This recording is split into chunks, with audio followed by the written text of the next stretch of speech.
Welcome students.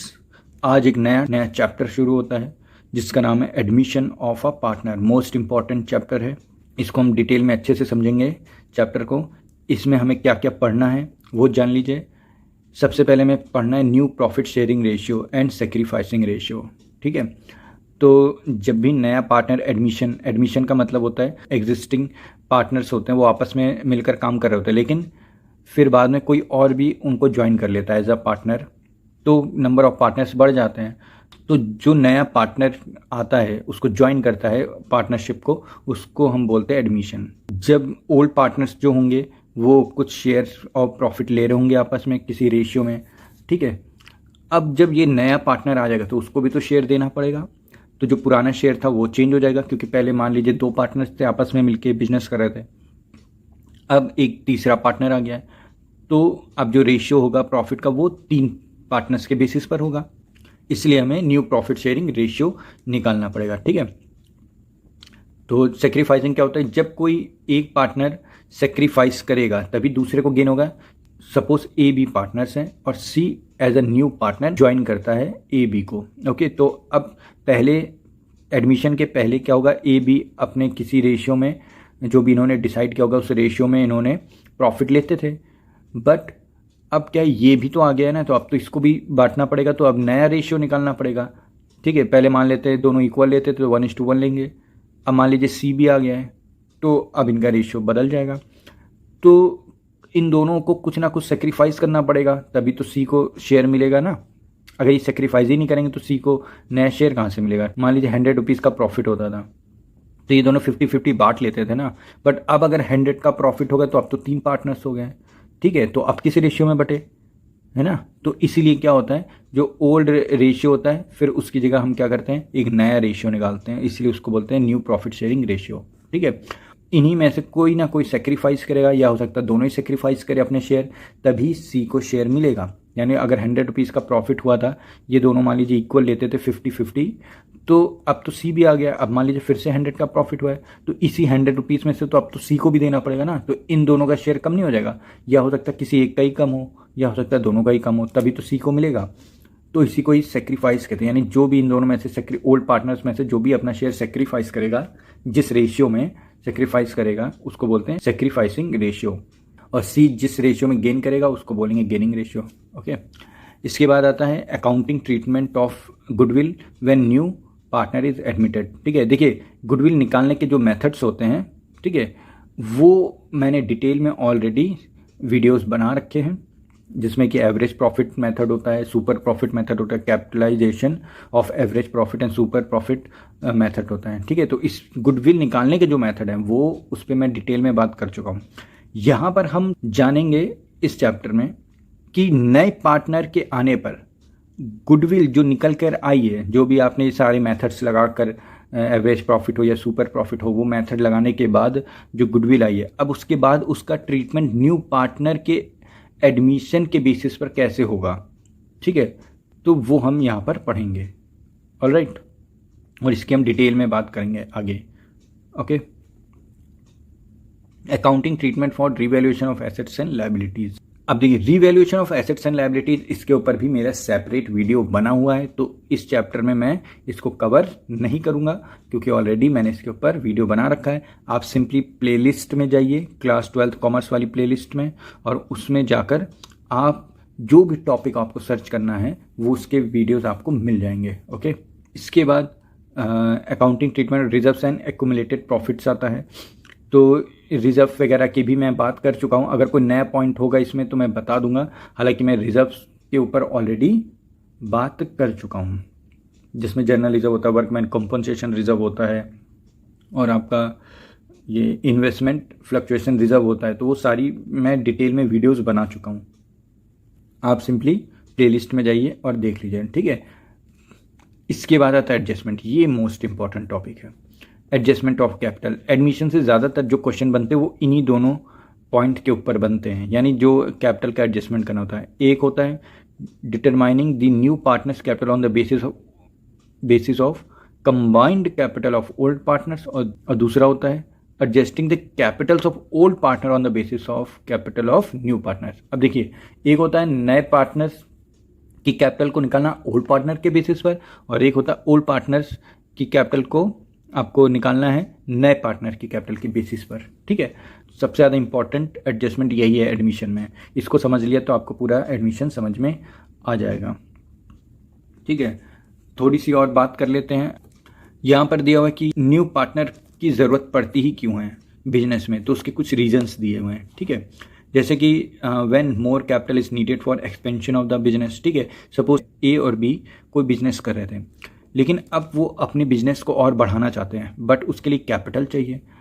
तो कोई बंदा सी है, उसके पास कैपिटल है, पर वो कोई बिजनेस नहीं करता है, तो मे बी ए बी चाहे तो वो सी को एज अ पार्टनर एडमिट कर सकते हैं, जिससे कि उनको कैपिटल मिल जाएगी और सी को बिजनेस मिल जाएगा और उनका बिजनेस भी बढ़ जाएगा ए बी का, है ना। तो ये भी रीज़न होता है। दूसरा रीज़न ये हो सकता है when a competent and experience person is needed for the efficient running of the business. अगर कोई बहुत ही एक्सपर्ट आदमी है, एक्सपीरियंस आदमी है, ठीक है, अब कुछ लोग कुछ ऐसे हैं जो नए हैं, उन्होंने पार्टनरशिप बिजनेस शुरू कर दिया। मान लीजिए ए और बी ने पार्टनरशिप बिजनेस शुरू कर दिया, बट उनको बहुत ज़्यादा बिजनेस का एक्सपीरियंस नहीं है, तो उन्होंने क्या किया, अगर उसी जो बिजनेस वो कर रहे हैं उसी फील्ड का कोई बंदा बहुत ही एक्सपर्ट, बहुत ही एक्सपीरियंस बंदा, मान लेते सी है, चाहे तो सी को एज अ पार्टनर उसके एक्सपीरियंस के लिए उसको पार्टनर्स बना सकते हैं सी को। ठीक है, ताकि उनका बिजनेस अच्छे से रन हो सके। थर्ड है to increase the goodwill and reputation of business by taking reputed known person to the partnership. कई बार क्या होता है कि गुडविल को बढ़ाने के लिए, अपनी बिजनेस की रेपुटेशन को बढ़ाने के लिए क्या किया जाता है, किसी रेप्यूटेड जाने माने किसी हस्ती को क्या बना लिया, पार्टनरशिप बिजनेस में उसको एडमिशन दे दिया। Okay, to increase a capable employ by taking him into the partnership. अगर कोई एम्प्लॉय है जो बहुत ही अच्छे से काम कर रहा है, ठीक, काम करते करते भी उसको बहुत ज़्यादा एक्सपीरियंस हो जाता है कभी, ठीक है, तो कई बार एम्प्लॉय को ही क्या कर लिया जाता है, एज अ पार्टनर एडमिट कर लिया जाता है। ठीक है, यूजुअली ये वैसे एम्प्लॉयज़ होते हैं जो बहुत ही पुराने खास एम्प्लॉयज़ हो जाते हैं, ठीक है, बहुत ही आप ट्रस्टेड एम्प्लॉय होते हैं, उनको ही आगे चल के क्या किया जाता है, पार्टनरशिप में एडमिशन दे दिया जाता है, यानी उनको ही नया पार्टनर बना लिया जाता है। ठीक है, तो ये थे कुछ रीज़न जिसकी वजह से एडमिशन होता है। यहाँ पे ये लाइन देखिए, मोस्ट इंपॉर्टेंट लाइन है, admission of a partner is one of the modes of reconstitution of a partnership firm under which existing agreement comes to an end and a new ones comes into existence. तो admission क्या होता है, admission of जो partner होता है उसको हम बोलते हैं रिकॉन्स्टिट्यूशन ऑफ पार्टनरशिप फर्म।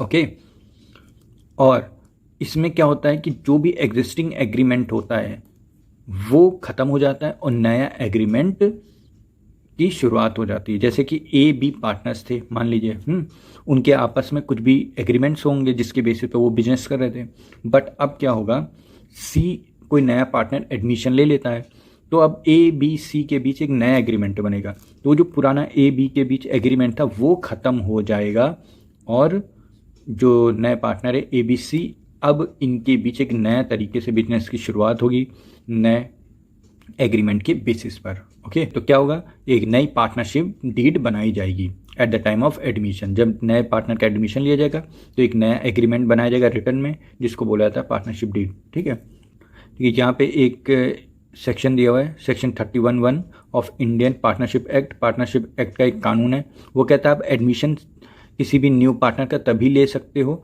जब जो एग्जिस्टिंग पार्टनर्स हैं उन सभी पार्टनर्स की कंसेंट हो। ठीक है, जैसे ए और बी दोनों राज़ी हों कि हमें सी को एडमिशन लेना है, तभी एडमिशन होगा। अगर एक भी पार्टनर अलाउ नहीं करता एडमिशन तो फिर एडमिशन नहीं हो सकता। ओके, तो सबकी कंसेंट यानी सबकी सहमति ज़रूरी है। तो एडमिशन के टाइम में क्या होता है, at the time of admission नए पार्टनर को क्या करना होता है, शेयर ऑफ गुडविल लाना होता है और कैपिटल लानी होती है। ठीक है, हर नए पार्टनर को क्या करना होता है, शेयर ऑफ गुडविल लानी होती है और कैपिटल लाना होता है। गुडविल क्या होता है इसकी वैसे तो हमने डिटेल में बात कर ली, बट शॉर्ट में मैं आपको इसमें भी बता दूंगा। ये गुडविल क्या होती है, वैल्यू ऑफ रेपुटेशन होती है। तो जैसे ए और बी बहुत समय से काम कर रहे थे, उन्होंने काफ़ी मेहनत करके अपने बिजनेस को बढ़ाया है, उनकी एक रेपुटेशन बन गई है। ठीक है, उनको नॉर्मल से ज़्यादा प्रॉफिट होता है बिकॉज ऑफ देयर रेपुटेशन। तो अब मान लीजिए कोई नया पार्टनर आता है और ए और बी को ज्वाइन करता है, ठीक है, ए बी जो पार्टनर्स है उनको ज्वाइन करता है। तो अब ए बी ने इतने सालों से मेहनत करी, इतना बिजनेस आगे बढ़ाया, अब कोई नया बंदा आए वो बस पैसे लगा दे और प्रॉफिट लेना शुरू कर दे, क्या सिंपल यही होना चाहिए? तो ये एक तरह की क्या हो जाएगा, इनजस्टिस होगा, है ना।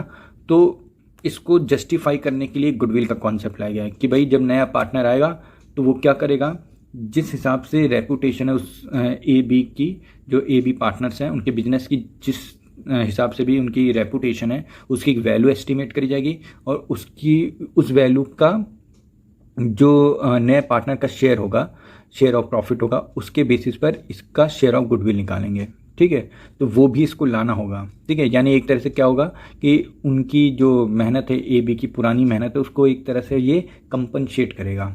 ठीक है, मतलब कि सिर्फ ये नहीं कि बस किसी का बिजनेस चल रहा है और आप उठे, आपके पास पैसा है और आपने उसके बिजनेस में लगा दिया और प्रॉफिट अर्न करना शुरू कर दिया, तो वो जो ओल्ड पार्टनर्स होंगे तो उनको एक तरह का क्या होगा, उनके साथ एक तरह का इनजस्टिस होगा। ठीक है, क्योंकि उन्होंने इतनी मेहनत करके अपने बिजनेस को बढ़ाया होगा और फिर कोई तीसरा पार्टनर बस आकर पैसा लगा दे और वो भी प्रॉफिट लेने लगे।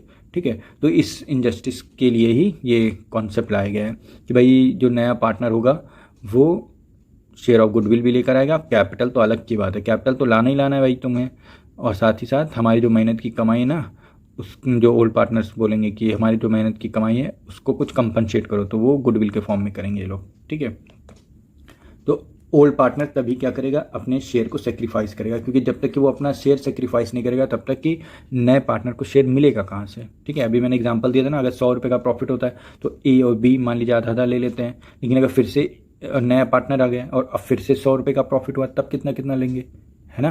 तो यहाँ पर क्या होगा, अब हो सकता है ए बी 40-40 ले, तब सी को 20 मिलेगा तो 100 हो जाएगा ना।